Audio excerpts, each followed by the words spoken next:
10ാം class Christmas പരീക്ഷാ ചോദ്യപേപ്പർ ചോർന്നതിൻ്റെ ഉറവിടം ക്രൈംബ്രാഞ്ച് കണ്ടെത്തി. മലപ്പുറത്തെ അണ്ണയുടെ സ്ഥാപനമായ മഹദീൻ പബ്ലിക് സ്കൂളിലെ പിയൂൺ അബ്ദുൽ നാസറാണ് യൂട്യൂബ് ചാനലായ MS സൊല്യൂഷൻ സിഒയ്ക്ക് ഈ ചോദ്യപേപ്പർ ചോർത്തി കൊടുത്തത്. അബ്ദുൽ നാസറിനെ ക്രൈംബ്രാഞ്ച് കസ്റ്റഡിയിൽ എടുത്തിട്ടുണ്ട്. വിവരങ്ങളുമായി സമീർ സി മുഹമ്മദ് കോഴിക്കോട് നിന്ന് ചേരുന്നു. സമീർ, ഇയാൾ ചോർത്തി കൊടുത്തത് എന്തെങ്കിലും പണം കിട്ടുന്നതിൻ്റെ പേരിലാണ്? MS സൊല്യൂഷൻസ് ഒരുപാട് കുട്ടികളെ ആകർഷിച്ച് റീച്ച് കൂട്ടി പണം ഉണ്ടാക്കുക എന്നുള്ള ദുഷ്ടലാക്ക് മാത്രമായിരുന്നു അയാളുടെ പിന്നിലുണ്ടായിരുന്നത്.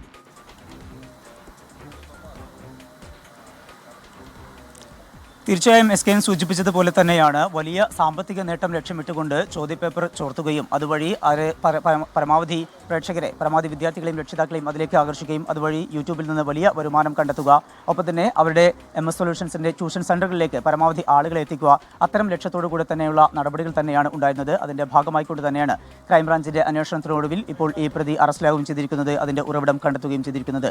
മലപ്പുറത്തെ അൺഎയ്ഡഡ് സ്കൂളായിട്ടുള്ള മഹദീനിലെ സ്കൂളിലെ പിയൂണായിട്ടുള്ള അബ്ദുൽ നാസറാണ് ഇപ്പോൾ അറസ്റ്റിലായിരിക്കുന്നത്. ഇന്നലെ രാത്രിയാണ് ഈ പ്രതിയെ മലപ്പുറത്തു നിന്ന് കസ്റ്റഡിയിലെടുത്തത്. വിശദമായി ചോദ്യം ചെയ്തു. അതിനൊടുവിൽ ഇപ്പോൾ അറസ്റ്റ് രേഖപ്പെടുത്തിയിട്ടുണ്ട്.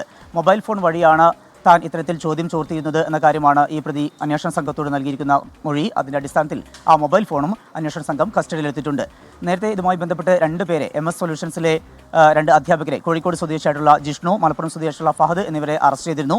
ഫഹദിനാണ് നേരിട്ട് ഇതെല്ലാം തന്നെ ചോർത്തി കൊടുത്തത്. ഫഹദ് മുഖാന്തരം CEO ആയിട്ടുള്ള ഷുഹൈബിന് നൽകി അതുവഴിയാണ് ഇത് അപ്ലോഡ് ചെയ്തതും അതുമായി ബന്ധപ്പെട്ടുള്ള ക്ലാസുകൾ സജീവമായി കൊണ്ട് മുന്നോട്ട് പോവുകയും അതുവഴി പരമാവധി പ്രേക്ഷകരെ, പരമാവധി കുട്ടികളെ അതിലേക്ക് ആകർഷിക്കാൻ കഴിഞ്ഞത് എന്നുമാണ് ഇപ്പോൾ ഇതുമായി ബന്ധപ്പെട്ട് ലഭ്യമാകുന്ന വിവരം. പ്രതിയെ അല്പസമയത്തിനകം തന്നെ കോഴിക്കോട് ക്രൈംബ്രാഞ്ച് റേഞ്ച് ഓഫീസിലേക്ക് കൊണ്ടുവരും.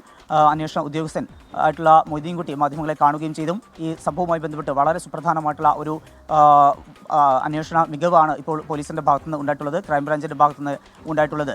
ഈ പ്രതിയെ ഇന്ന് തന്നെ കോടതിയിൽ ഹാജരാക്കും. സംഭവവുമായി ബന്ധപ്പെട്ട് ഇതിൻ്റെ CEO ആയിട്ടുള്ള ഷുഹൈബിനെ നേരത്തെ അന്വേഷണ സംഘം ചോദ്യം ചെയ്തിരുന്നു.